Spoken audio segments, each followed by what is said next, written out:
Kung kailan ka nagsabi, Lord, sa'yo na ang buhay ko, dati wala kang problema eh. Pero sabi mo, ang ganda ng karir ko, ang ganda ng buhay ko, ang daming project, ang daming mga, uy, grabe, ang dami namin negosyo. Lord, papunta nga ako sa church, magpapasalamat ako sa Panginoon.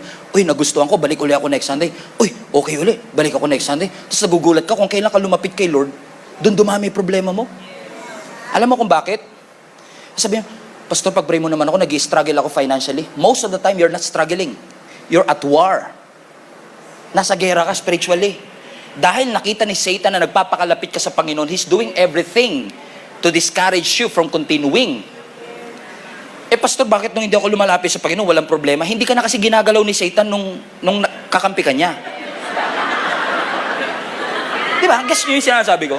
Kasi, yung mga demonyo ito, sabi niya kay Satan, sabi ng mga alagad ni Satan, Boss, tignan nyo, ang ganda ng buhay nito, guluhin natin. Huwag mong guluhin niya, kakampi natin yan, okay?